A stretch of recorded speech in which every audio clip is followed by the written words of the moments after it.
What's up, flooring friends? Come with me on another ride along to a model home for a customer whose house hasn't been built yet.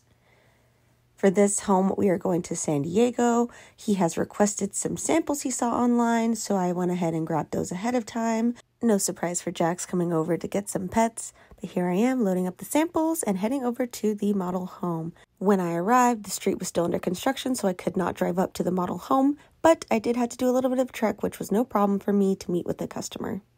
This specific layout of the home has 3 levels, so for the first 2 levels, he wants to do LVP, and the top level, he wants to do carpet.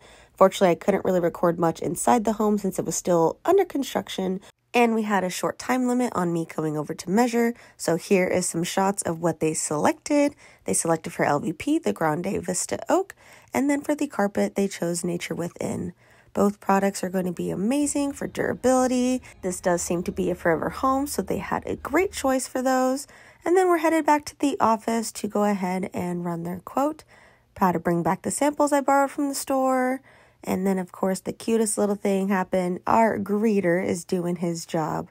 Look at Jax. He looks so cute right there by the doorstep. I swear, you guys, sometimes he makes working here so hard because he distracts me with all his cuteness. But thank you so much for joining me this week. I hope you have a wonderful weekend, and I'll see you next week. Bye, guys.